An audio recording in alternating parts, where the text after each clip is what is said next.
Morning class second. बच्चों, आज हम पढ़ने जा रहे हैं पर्यायवाची शब्द। उस दिन मैंने आपको पढ़ाया था विलोम शब्द। आज हम जानेंगे कि पर्यायवाची शब्द किसको कहते हैं। तो विलोम शब्द जो होता है वो किसी भी शब्द का उल्टा अर्थ देने वाला शब्द होता है। और पर्यायवाची जब एक ही चीज़ के, एक ही वस्तु के अनेक नाम होते हैं तो उसको हम कहते हैं पर्यायवाची। यानी वस्तु एक ही है लेकिन उसके नाम अनेक हैं, कई सारे अलग अलग नाम हैं, तो उन अलग अलग नामों को हम क्या कहते हैं? पर्यायवाची कहते हैं। जैसे आप में से कई बच्चों का अलग अलग नाम हो सकता है।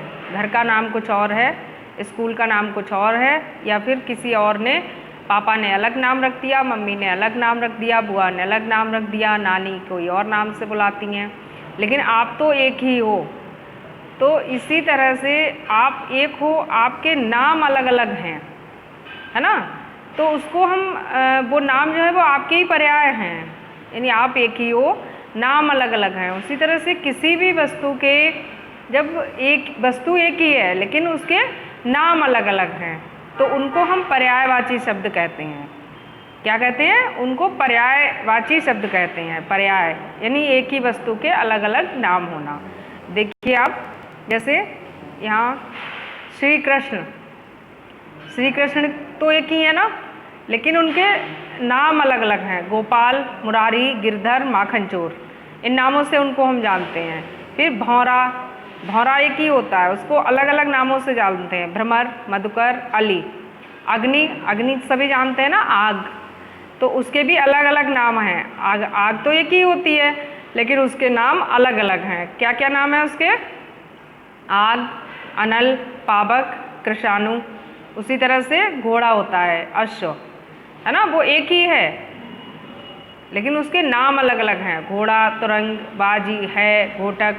उसी तरह से आकाश, नभ, व्योम, अंबर, गगन, कमल का जो फूल होता है उसके अलग अलग नाम है। उसको हम जलज के नाम से जानते हैं, पंकज के नाम से जानते हैं, नीरज, सरोज के नाम से जानते हैं। फिर घर, जिसमें हम रहते हैं, वो घर होता है ना, सभी जानते हैं, लेकिन उसको ग्रह के नाम से भी जानते हैं। निकेत, आवास भी कहते हैं उसको, और उसको आलय भी कहते हैं। उसी तरह से जल, है ना, जल हम सभी पीते हैं तो उसको भी हम अलग अलग नामों से जानते हैं। पानी, नीर, बारी, तोय, उदक। वस्तु तो एक ही है, पानी तो एक ही है, लेकिन उसको अलग अलग नामों से हम बुलाते हैं। उसी तरह से पर्वत के अलग अलग नाम हैं। अचल, गिरि, शैल, भूधर, धरती यानी जिस पृथ्वी पर हम रहते हैं उसके भी कई सारे नाम हैं। जैसे भूमि, वसुधा, धरा, पृथ्वी। तलवार के अलग अलग नाम है। खड्ग, असी, करवाल, कृपाण। फिर वृक्ष, है ना, वृक्ष के भी अलग अलग नाम होते हैं, अलग अलग नामों से जानते हैं। पेड़, तरु, द्रुम, साखी। सुमन यानी फूलों को कितने नाम से जानते हैं? कोई पुष्प कह सकता है, कुसुम कह सकता है, फूल है, प्रसून है। उसी तरह से बादल, घन, मेघ, जलद, नीरद। समुद्र को हम कितने नामों से जानते हैं? सिंधु, सागर, नदीश, जलधि।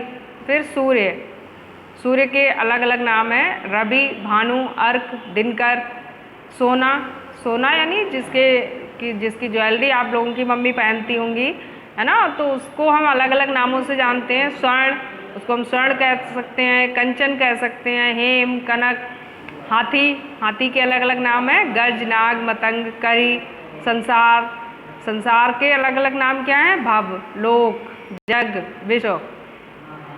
उसी तरह से पुत्र को अलग अलग नामों से क्या कह सकते हैं? सुत, तनय, आत्मज, सुवन।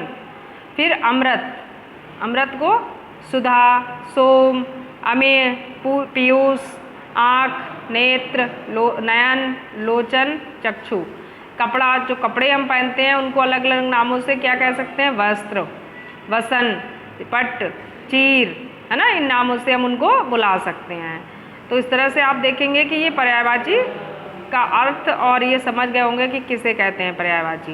अब इसमें ये वर्कशीट है जो आपको करनी है। हिंदी में आकाश, जैसे समान अर्थ वाले शब्द पर टिक लगाना है। अब आकाश का जो पर्यायवाची शब्दों में है, 4 शब्द दिए हुए हैं, है ना, उनमें से जो आकाश का पर्यायवाची है उस पर आपको टिक करना है। जैसे आकाश, तारे, गगन, चांद, बादल। अब तारे, गगन, चांद, बादल में से आकाश का पर्यायवाची कौन सा है, उस पर टिक करना है। कौन सा है? गगन। फिर स्वतंत्र, स्वतंत्र शब्द है, इसका मैं बता देती हूँ, इसका होगा पर्यायवाची शब्द आज़ादी, है ना, तो इसको आप आज़ादी पे टिक करेंगे। पुष्प का आप समझ ही जाएंगे, दुनिया का जग यानी संसार, है ना। वृक्ष का पर्यायवाची ढूंढकर आपको इसमें टिक करना है। सूचना, सूचना यानी इन्फॉर्मेशन, खबर, तो खबर पर टिक करना होगा। प्रसन्न, प्रसन्न का पर्यायवाची खुश, तो इसको आप कॉपी पे करेंगे। फिर है पर्यायवाची, आपको ये भी वर्कशीट है, रेखांकित शब्द का पर्यायवाची लिखकर वाक्य फिर से लिखो, जिसमें मेरी माता बाजार गई हैं। अब इसमें माता का पर्यायवाची आपको लिख के फिर से सेंटेंस को लिखना है। तो इसमें करेंगे क्या? मेरी माँ बाजार गई हैं। जंगल में सभी जानवर हैं, जंगल का पर्यायवाची जंगल की जगह पे लिखना है आपको। वन में सभी पर्यायवाची यानी वन लिखेंगे जंगल की जगह पर। फिर है मदन सदन तक चल, सदन घर का एक नाम है ना, तो क्या लिखेंगे हम? मदन घर तक चल। बाग से फूल मत तोड़, फूल का पर्यायवाची यहाँ पर लिखेंगे, बाग से पुष्प मत तोड़। इस वृक्ष पर सेब लगे हैं, तो वृक्ष की जगह पर वृक्ष का पर्यायवाची हम यहाँ पर लिखेंगे इस वृक्ष पर, यानी इस पेड़ पर सेब लगे हैं। अब इसमें जो इसका सही पर्यायवाची है उस पर आपको गोला बनाना है। ये तीनों वर्कशीट आपको करनी है, और जो ऊपर दिए गए हैं वो भी आपको सभी लिखने हैं। आज आपका पीरियड नहीं है, लाइव क्लास नहीं है, तो आज आप ये वीडियो देखेंगे और इसको करेंगे। इनमें से आपको गोला करना है जो पर्यायवाची शब्द है, जैसे तालाब का सरोवर, पेड़ का तरु, वृक्ष, समीप का निकट, पास, मित्र का सखा, दोस्त, यानी एक से ज़्यादा पर्यायवाची भी इसमें दिए हैं। तो जो भी उस शब्द के पर्यायवाची हैं उस पर आपको गोला करना है। धन्यवाद।